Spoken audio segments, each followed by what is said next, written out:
Hello, everybody, and welcome to the 53rd episode of the PV Political Podcast. I'm Eshan Pokral. I'm Michael Boddicker. And today we're talking about probably the most contentious election in American history, just considering the time frame and all of that. The election of 1876 and the subsequent compromise of 1877. And I call this one the most contentious just because of how, the time post-Reconstruction or post-Civil War, and also just like what happened, because it wasn't even settled in the House; it was a backroom deal. So, Boddicker, where do you rate this on your most controversial election list? I think this one's probably, I would almost argue, more top three. I'd say top three. I would say I would almost argue more contentious than 2020. I think for sure. I think I mean, 82% voter turnout. I understand that like not everyone could vote during this time, but I think that 82%, it was even a 10% boost from the last election, which had the same amount of eligible voters. So yeah, I think the background of the Civil War kind of pushes it over 1800, 1824, and to an extent you can say 2020, but 2020 wasn't like a crazy close election in the electoral count at least. So I feel like it's it loses a little bit of its ranking just because of that. Now, there were a lot of issues with 2020 that we're not going to get into on this episode, but there are a lot of parallels that we're going to reference throughout the episode. And there's not much to say about the primaries. We have a little bit of shorter time, so we're going to go ahead and get into the election, the compromise of 1877 itself. But just a quick run over of the primary system. Just Rutherford B. Hayes on the Republican side, he was not the preferred candidate going in. It was actually Speaker of the House, Representative James G. Blaine from Maine. He was the frontrunner most of the convention. In the end, he just couldn't win, and the coalition against him just decided to back Hayes. Basically, it was pretty simple. Thankfully, I feel like this is post-Civil War, you don't see a lot of these crazy conventions like you do before with 50 ballots and 30 ballots. You kind of start losing that. Actually, I would kind of rather like that. You kind of lose that infighting and getting to a compromise or getting to the candidate the majority of the party wants, rather than someone who's been handpicked like we're seeing actually kind of on the DNC side in 2024, I would say. Yeah. What do you think about this process? So, I mean, this election is the first of one of the first, I would say, of a new era of politics. I think we're finally getting. I think Grant is finally the end of, I would say, the Civil War era politics, and obviously the compromise of 1877 cements that. But looking at the Republican candidates, I mean, it's Rutherford B. Hayes, it's James Blaine, Treasury Secretary Benjamin Bristow. It was not really he's a peripheral figure, at least in Civil War politics. So is Senator Oliver Morton from Indiana. So is Roscoe Conkling, and some of these other candidates are all peripheral figures. And then as time goes on, as we get further from the Civil War, you see these prominent Republicans like Seward and those other kind of folks start to fade away, and you see kind of a new generation in Republican politics. And I think this is kind of an example of that. Yeah, new blood. Well put. Yeah, I will say there's some good names in this one, just to shout them out. Roscoe Conkling, amazing name. He actually had a lot of beef with Rutherford B. Hayes during Rutherford B. Hayes' presidency that we're not going to really talk about, but there was a lot of vitriol between the two because he was running for president as well. The Postmaster General was running for president. This is just wild to me. Marshall Jewell from Connecticut, he was running for president. I don't think you'd ever seen that ever again. Seemed kind of just emphasize that the post office had a lot more sway back before FedEx and UPS started, doing things, and even Amazon. The postal service was really important to a large swath of Americans. And yeah, but Hayes won the primary. We're gonna go to the Democrats here. Samuel Tilden, I think he was kind of regarded as a star in politics at the time. I feel like I might be wrong. Maybe I'm saying that because he's kind of a younger guy, but he was the governor of New York. He won easily on the first ballot. He did not clinch enough to get the majority, even though he won by 400 delegates. I don't know how that worked, but he ended up claiming the nomination on the second ballot easily. His vice presidential candidate was Thomas Hendricks, the governor of Indiana. And yeah, Samuel Tilden. What do you? I think he was always, at least when I grew up, like learning about this election to Civil War time, he kind of was always regarded during this election as kind of like a star. It didn't really work out for him, but what do you know? Do you know anything more, or am I just saying things right now? Uh, I remember, like, in my own personal time, like, looking at this election, Samuel Tilden is a really interesting guy. He was a protege of Martin Van Buren, which is really, really quite funny. Didn't he initially didn't support Lincoln in 1860, but he supported the Union in the Civil War. I think that's interesting. As a Democrat, I guess he's an anti-slavery Democrat, which I think is probably really interesting during that time to see how that would work and the dynamics. I mean, no, we've covered the 1860 election. So an anti-slavery Democrat probably was not particularly popular at that time with the party. Yeah, filled in civil service reforms or the gold standard, opposed high taxes. Um, but many of his supporters were more concerned with ending Reconstruction. Obviously, we totally get that. I don't know. Do you think Tilden would have ended Reconstruction if he won? Did it even matter? Did the Compromise of 1877 even change anything? I don't think Hayes would have ended Reconstruction. Okay, well, I guess if you're saying Tilden had won, it wouldn't have mattered. Yeah, because I mean, I guess with the way it happened. So I mean, our timeline is Hayes wins, the compromise happens, and Reconstruction ends.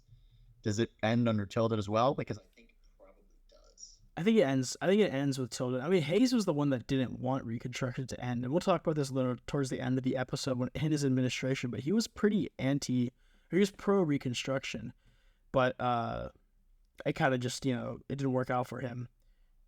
That was one of the parts of the compromise that we'll get into. But yeah, Tilden, it seems like a weird time. And if you guys go through American history from like post Civil War all the way to even like 2010, there's like until the Tea Party wave in 2010, I'd say you could see traces of it. There's like a lot Democrats have such a wide range of base. I mean, in Civil War to like the 1960s, you have the Dixiecrats in the South, the antis, like the completely pro-segregation Democrats like Strom Thurmond, George Wallace, Robert Byrd, all of those guys that just ran the Senate for so long and really hindered racial progress in this country for decades because of their understanding of the Senate. But you also had like Democrats, like progressive Democrats, FDR, probably the best example, I would say. FDR was probably the most progressive president we're ever going to have, I would assume, just because of the time gave him that ability to be so, but also he just was. And there was a lot of range the Democratic Party had that I always find really interesting. Like, and it's just something that you don't really see as much anymore, but I think it makes sense that Tilden had to, he was an anti-slavery Democrat, but like there was like a time where you could have been an anti-slavery Democrat running on the same ticket as like a segregationist, which is kind of interesting. You saw that in the last couple elections, which I always find kind of fun in the sense that it's just kind of a crazy scenario, but also something that you will probably never see again. Tilden, and it turns out Tilden actually wasn't that young. I just kind of saw his Wikipedia page, like back when I was younger. It kind of looks younger, but he was like 70, or he was in his 60s when he was running for president. So not the youngest, but young for today's candidates, it seems. But so let's go into the election because it's an absolute mess. That's what it is. The election of 1876. An absolute mess. I think this has to be the most contentious. So let's just get into the broad account. Let's start with the electoral count. So the majority to win was 185 electoral votes at the time. Governor Tilden finished with 184. Rutherford B. Hayes finished with 165, and 20 were unknown. So before the official results came in, 4 states, in Florida, Louisiana, and South Carolina, both parties claimed they had won the election. Meanwhile, in Oregon, one of the electors was replaced because he was apparently an elected official they can't serve in the Electoral College. So there were 20 votes unaccounted for because they were disputed, or this one person in Oregon was over here doing double dipping in the electoral system, which you can't do. And another interesting part that I'll pass over to you is that Samuel Tilden won the popular vote by 3 points. He won with 50.9% of the popular vote, and Rutherford B. Hayes lost it with 47.9%. So this is the first time, and one of only 3 times, where the losing candidate actually won the popular vote. And the other 2 times, if you guys don't know, were 2016 with Hillary Clinton and then President Trump, and then 2020 with President Trump and President Biden. So that's the layout. Was it 2000? 2000. No, I think it was 2020. I think I just misdid that because Biden did win the popular vote on Trump in 2020. That was on me. I just put that wrong in the research. Did Gore win the popular vote in 2000? Yeah, he did. Oh, so there's 4 then. There's 4 times. No, because Biden won the popular vote and the presidency. So. Oh yeah, you're right. Oh yeah, I forgot. Oh no, that's gonna make it sound like I deny the election. I fully believe President Biden won the election. I fully believe that President Biden was the rightful winner of the election. Just to end any criticism, President Trump did not win the 2020 election. Just to clear that up. That's on me. I misspoke. But yeah, 2000. My bad. What? So looking at the broad perspective, what do you think? Certainly some electoral questions here. I just find it hilarious. There was, they threw out like 15,000 votes. Louisiana, like the canvassing board in Louisiana threw out 15,000 votes due to, quote, systemic intimidation, leaving Hayes as the winner because Tilden won Louisiana by like 6,000 votes. Jesus Christ. So apparently, Tilden apparently had won Florida by 91 votes, but then Florida's canvassing board that announces that Hayes won by 924 votes. Like, what is going on here? I mean, I don't even know. The one thing that was clear, if you want to look at trends, is that Tilden had a pretty diverse coalition. So that Democratic label did not stick to only the South. He won the most of the South. He won Texas. Outside of the 3 states that were disputed, he won the whole South. And there's some states that I don't classify the South that you guys might classify, but he won he won Mississippi, Alabama, Georgia, Arkansas, Tennessee, North Carolina, and Kentucky. Sorry, Virginia, I don't count you as the South anymore. And Missouri, you should not be in the SEC. So outside of those 2 states, he won both those states. But he also won the Northeast. He won New York, 35 electoral votes. He won Connecticut. He won New Jersey, Delaware, Maryland. So he had and West Virginia and Illinois, or Indiana. So he had a pretty diverse mid-Northwest, mid-Atlantic, and Southern coalition that almost worked for him here. And I mean, if Louisiana didn't throw out those ballots, he was 1 electoral vote away from winning this election. That's crazy. Like if that Oregon guy, I don't even know. This is a wild one. So yeah, there were a lot of allegations of electoral fraud. Saw a lot of those claims from the former President Trump in 2020. Election violence. I think that's something that's been pretty, unfortunately, been seen throughout history a lot, and also disenfranchisement of Republican black voters. So that's something that you probably saw in the South a lot, I'm assuming. Do you happen to know anything about that? I don't expect you to, but I would assume that's just something that the South. This is like the beginning of you seeing, like, It's the Jim Crow South. This happens. Voter intimidation, voter suppression. There are people that argue that continues until now. That's more of a political issue, so I'll leave that one. But at least through the end of the civil rights movement, that's something that pretty much everyone can agree was pretty widespread. And in terms of poll taxes and literacy tests and all sorts of stuff that we've talked about, in history class, not great. The role that it played in the election, I have no idea because I don't know the numbers. I don't know. Louisiana is definitely one that is a little bit suspect. 6,000 votes. I don't know how or how many people were dissuaded from voting. There's so many variables. And I do feel somewhat bad for Tilden. He also remains the only individual to lose a presidential election while winning a majority of the popular vote. Yeah, he won 50 point. That's a pretty strong majority if you want to talk electoral politics. I mean, 51% in a presidential election is pretty hard to get to even today. But yeah, no. Looking at the numbers, and obviously you can't tell with how many people were registered voters, how many black people, black Republicans, even at that, which I'm assuming would be most Republicans at the time. Just based on the history of the South, you would think would be. But in Alabama, Alabama had a pretty good electoral power back then. 10 electoral votes. Now we have 9. He Tilden carried by 20 points, just about. He carried Kentucky by 24. He carried Georgia by almost like by 45. He wasn't really in danger. He carried Mississippi by 37. All these states, North Carolina was pretty close. I will say North Carolina was 6 to 7 points, and Tennessee was also 20. So like, I don't think. I mean, maybe there was a chance it could swing it, but I mean, also since we don't know, I would have to assume that. I mean, 20 points is a big sway, and who knows? I could be wrong, but I wouldn't think that that's where the Tilden camp would have been most concerned. I think what they would have been concerned were states like Louisiana, Florida, and South Carolina. Those 3 states, yeah, they were probably concerned because, well, I guess they weren't concerned, but like like in Louisiana, the blatant, yeah, throwing away ballots, not great, not a good look for y'all down there in Louisiana.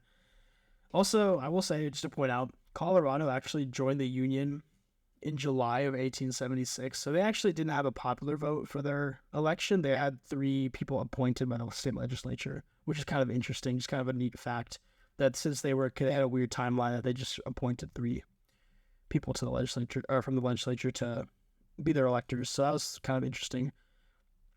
And they were slightly Republican held. So yeah, so the election ends 184, 165, 20, 20 being undisputed votes, or indisputed electoral votes, or disputed electoral votes. And obviously in history we've seen in 2 elections now, if you can't get to a majority, you go to the Electoral College. And this was the plan. This is the constitutional plan to do this, obviously, as we've seen, thanks to the 12th Amendment. That being said, Congress decided to appoint a little commission that was called, or I don't know what it was called, but it was an electoral commission, basically. I think it was just called the Electoral Commission. They passed it, and it would settle the result. And I think this is constitutionally allowed because there was disputed votes that would have tilted the election, I would assume. I feel like otherwise, if there were all 20 of these were out and a third party had won like 3 votes and they just had kept it under, then this wouldn't have happened. But this is why, right? He probably have more expertise on the constitutional side of things, but that's probably why they went with this. They were able to do this commission, right? Yeah, well, and even then, the House could have not certified the results of the election. There was still power for the House there to be like, you know what? No, we're not going to do that. And we've seen that. We've seen that in recent history too. This one is the one that I was excited to cover because there's a lot of parallels with 2020, and we're gonna talk about 2020. Don't worry, we'll talk about it by the end of the year. But this one, yeah. So there was just no one knew what to do. This is crazy, and of course this happens right after the Civil War. I think this is actually, I feel like at this point, whoever was going to be the president from these 2 men really was like facing probably the hardest. I mean, I guess it's not the hardest ever because Lincoln literally took office as states were seceding, but they had a tough job on their hands. And I will say, I think they were aware of that fight that was coming. Anyways, this electoral commission was 15 members. 5 people were from the Senate, 5 from the House, and 5 from the Supreme Court. Kind of an odd pick, but I guess that's all you can really do at that point, right? Yep. I mean, so this, I don't know. I mean, what a mess. So I'm trying to like read through. I'm trying to parse what we can like talk about here, but like they submitted all the disputed cases, Louisiana, Florida, South Carolina, Oregon, to this committee, and basically it was a court, right? So like they basically heard the cases, figuring out what to do, and they would vote on it. I mean, like, this just seems like a farce to me. Like just like reading off of it, and I know like I don't know enough about it to like boldly say this was like messed up. Which I mean the political side of it's clear, but this just seems like a really bad way to do this. This is just a big court basically, and I don't know. I don't know how to feel about this. I don't know. Do you have any thoughts on the proceedings? Because this is ridiculous from what I've read. Yeah. I feel like so we have Lincoln. Lincoln goes and he does his thing. We've talked about it. Then Johnson comes in and is arguably a top 3 worst president in history. That's probably pretty obvious one. Yeah, I think Grant comes in.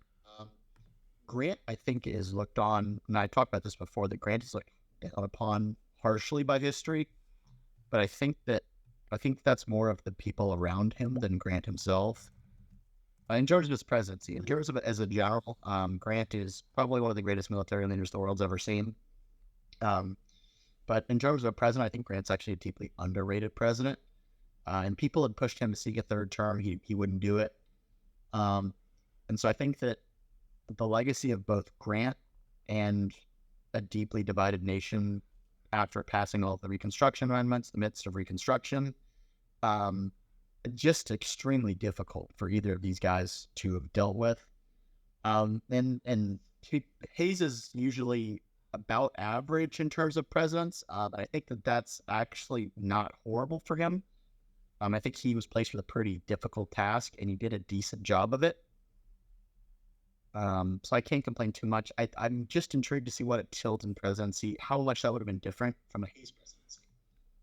Yeah, and I mean, I will say about Grant, not seeking a 3rd term was probably huge for the country there because, I mean, you're basically coming off a second revolution type event where there's really the rules have been kind of thrown away.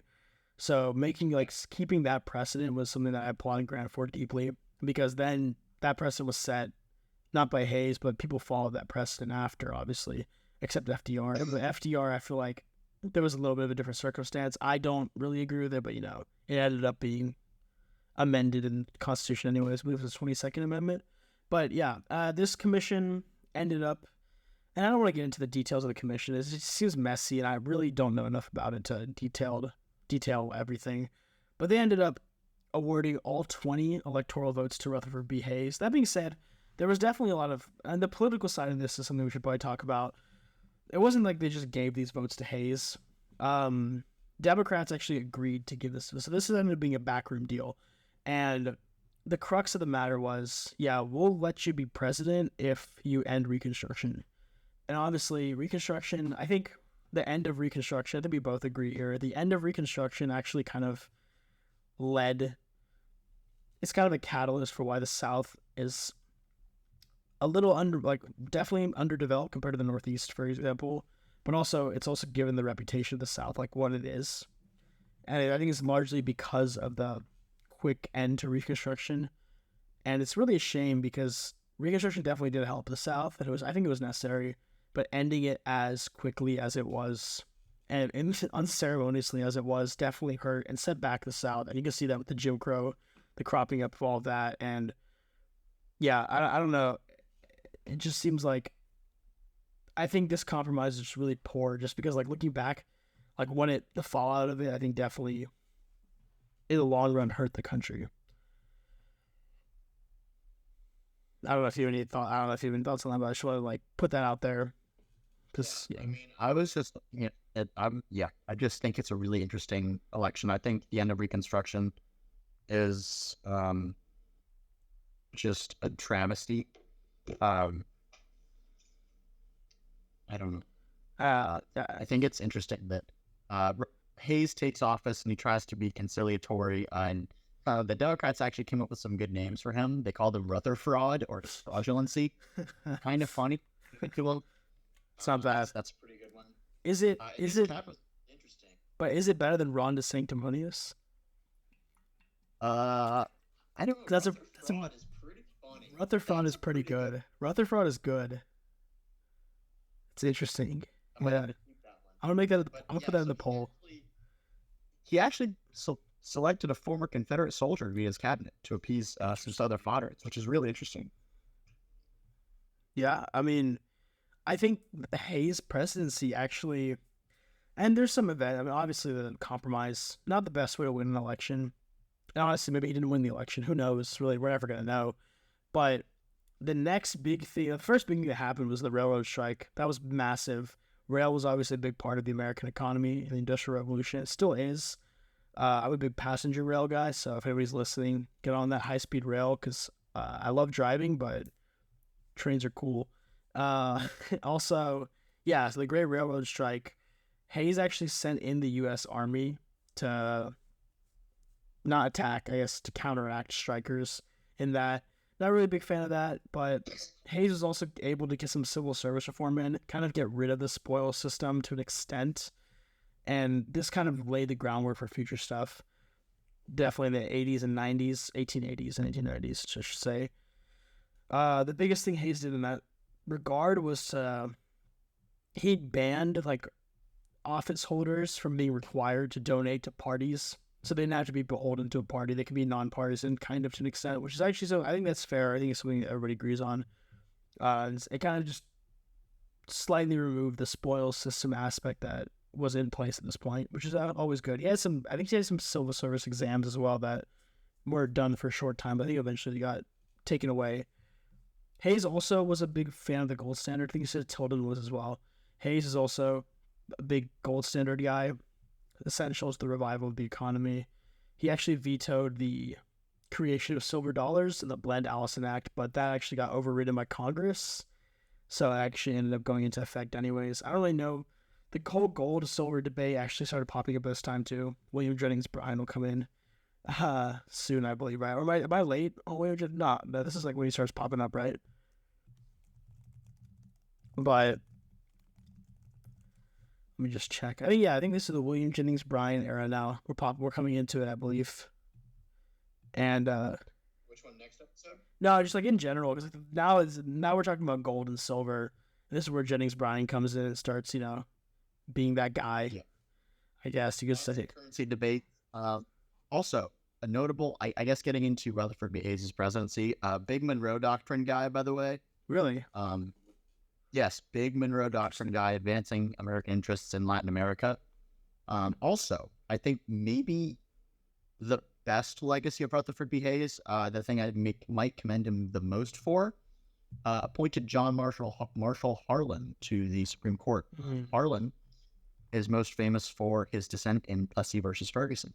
Harlan, one of the probably greater to greatest Supreme Court justices in history, served on the court for 34 years, but an aggressive enforcement of civil rights laws. So props to Harlan and props to Hayes, actually, for getting that through. Yeah, I guess I didn't mention, but Hayes was always an anti-slavery, pro-abolition, I guess you should say, person. He actually argued on behalf of fugitive slaves and refugee slaves in court prior to going to the House and becoming governor of Ohio and all of that. So he actually had a deep, regard. Like he was a true pro-abolitionist, and things like Harlan was definitely in that same vein.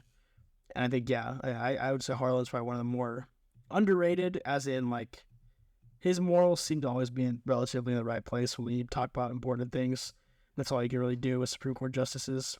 That being said, Rutherford B. Hayes, I wouldn't say most effective president, obviously in a lot of issues with the end of Reconstruction, railroad strike, a lot of, it was a really shifty time. I don't blame him too much. One thing he did do, historians will say, and I think this is fair, he did restore the faith of the presidency. And people Grant did a decent job of it too, but Hayes was able to, create a little bit more of a build on Grant's work and make the president more of like that figurehead and kind of like a healing figure in the wake of, and doing things like appointing a Confederate soldier to his cabin, doing things like that, reaching across the very big divide is something that people would give him props for, despite of like his policies and everything, which I think was honestly maybe more important at that time. Obviously, Reconstruction ending was not great, and not good at all, actually, I should say. But I mean, you had to have reinvigorating the faith in government was important at this time too, and I think that Hayes played a decent role in doing that, I would say. But then again, you never know what Tilden would have done. So it's just you know. Yeah, and I mean Hayes, he did all he could. So Democrats consolidated control in the South in the 1878 midterms. They took control of the Senate in these elections. So they really tried their best to end Reconstruction. So they passed an appropriations bill for the Army in 1879 with a rider that repealed the Enforcement Acts, which had been used to suppress the KKK. Those acts made it a crime to prevent someone from voting because of their race. Hayes vetoed this law. The Democrats didn't have enough control to override the veto, and so they repeated this like 3 times. And then Hayes finally signed the bill without the rider in it. And then Congress refused to pass another bill to fund federal marshals who were pretty key to enforcing the Enforcement Acts. The laws remained in effect, but the funds to enforce them were gone. So this kind of pro-civil rights stance really boosts Hayes in the North, with obviously more northern radical Republicans, and then probably hurts him in the South. But I don't think he was going to win those voters anyway. The thing is he tried to wipe out he wrote that my task was to wipe out the color line, to abolish sectionalism, and to end the war and bring peace. He also sought to build up a strong Republican Party in the South, but he also failed to convince Congress to appropriate funds to enforce civil rights laws, and African Americans obviously getting almost completely disenfranchised in the decades after. And I don't know if that's more of a failure of Hayes, or just a product of his circumstances. Yeah, I think just everything really contributed. Yeah, like that. This, I think the end of Reconstruction, like you kind of touched on this, is just like when you can start seeing that consolidation of the South. I mean, looking at that midterms map in 1878, all of Alabama, Georgia, South Carolina, Arkansas, and Florida are Democrats, and Texas too, except there's one independent in Texas. And it's not like there's a lot of Republicans in the other states in the South. There's like 1 in Louisiana, 1 in Tennessee, or 3 in Tennessee. There's not. It's this is where the divide begins on racial lines. I think is what it was. Probably the bitterness post Civil War. And yeah, I don't know how much Hayes could have done about that. But this brings up a new, like, this is the start of the South having some of the most powerful senators in human history, like, and ever in American history. I think that's something fascinating. Not good necessarily, but also like electorally very fascinating, because these guys understood the rules and said they were there for years. Strom Thurmond was in there for like 60 years. That's crazy. It's insane. He was there since 2000, right? That's just crazy to think about. But like these guys that knew the rules of the Senate like that are just like absolutely. This is where they start popping up, and this is a new era of, and we're also entering the Gilded Age, which we didn't really talk about. But this is like a crazy time in American politics now that it's kind of returned to a pre-Civil War level of like nation building, but also it's very different electorally. 2 parties basically consolidated now. We're in the 2-party era, I would say, starting with this election for good. And yeah, I mean, that's about everything I have for this election. And do you have anything else do you want to touch on? So there's actually something interesting too on Hayes' presidency in terms of women's rights. He actually signed the Lockwood Bill. A woman, Belva Lockwood, attempted to be admitted to the Supreme Court bar, but she was rejected due to her sex. And Congress passed a law, and Hayes signed a bill that would remove this type of barrier and allow women to submit and argue cases before the Supreme Court. Yeah. So really fascinating. And I don't know if Lockwood was the first woman to win a case in front of the Supreme Court, but she won one in 1906. Okay. Congratulations to her. Yeah, Hayes could be seen as a very progressive president too. I think definitely in the eyes of like, people, human rights and stuff. I think it's fair to say he's one of the more progressive. I mean, you wouldn't normally attribute a Republican being progressive, but it's a different time. Party labels don't really mean anything. Maybe they mean something now, but yeah, I think that's always a mistake people make. Oh, you're a Republican, you're obviously racist, or you're a Democrat, you're obviously a socialist. It's not true, There's a wide spectrum. That holds true today too, but definitely holds true for these elections where you don't really know much about. If you're just a regular person, like this happened like 150 years ago. There's no reason we should know about this unless you're listening to this or you're just interested in it. So, yeah, I mean, think Hayes overall pretty solid president. Nothing like top 10 worthy or anything, top 50, nothing like that. But just like, an okay president, in my estimation at least. I don't think there was anything too bad about him. Maybe the railroad stuff, but I talked about a little bit of the Monroe Doctrine. Hayes hated the fact that Ferdinand de Lesseps, the builder of the Suez Canal, wanted to build a canal in Panama. And so he was kind of one of the first guys, I think, that really said, we want American control over the Panama Canal, which is really interesting. He basically threatened Mexico into securing the border. And then there were discussions about limiting Chinese immigration, and the Chinese Exclusion Act did not pass until 1882, so that was not a part of Hayes' presidency. Yeah. But yeah, not a great time. He also arbitrated the Paraguayan War in 1878 between Argentina and Paraguay. Yeah, I was about to say, because there's a department in Paraguay that's called Presidente Hayes Department. I was going to bring that up, actually. I think they named it after him because he gave him the land. So it's always something random to see. If you go to Paraguay, you see Presidente Hayes. Yeah, it's Rutherford B. Hayes.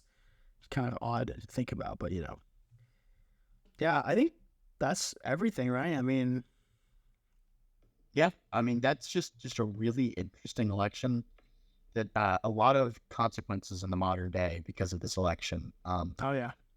And who knows what the world would look like with a Tilden presidency? I don't know how different it would have been, but certainly an interesting presidency. And I think after actually doing research for this, I gained a lot of respect for Hayes, because I think Hayes is kind of looked down partially upon in history as kind of a lesser figure, but I think he actually, in some ways, plays a really important role in the next 20 years of American politics. Yeah, no, maybe not direct, but his vision paves the way for a lot of the next 20 years. Yeah, for sure. I think he definitely laid the groundwork for a lot of what was to come, and he couldn't do much more, honestly, with the time. You really couldn't. You're not going to get a lot of stuff done that quick after the Civil War. But I know you have to go, so we're gonna wrap this up. Next week, okay, we gotta give our rating. What rating would you give Hayes? I would give him probably. I'm gonna give him a B, close to B plus range. I'm gonna give him a B. I'm gonna give him a B. Maybe a B minus. Just so he wasn't bad. He was actually, I would say he did as much as he could. But then there's presidents that have been over the top excellent, and that's. He wasn't that. He wasn't he's definitely top half, definitely top 23 in my opinion. I guess that would be half, yeah. But he's not top 10, 15 even. Shout out, he did his best, I will say. I think he did his best. And I think it worked out better than a Tilden presidency would have.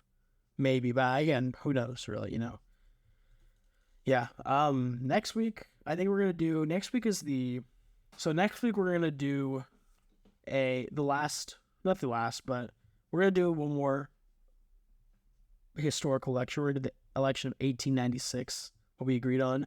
Yep. William McKinley. Yep, William McKinley versus William Jennings Bryan, who we mentioned briefly in this one, but he's in full bear in this by this election. He's actually already ran for president once by this election.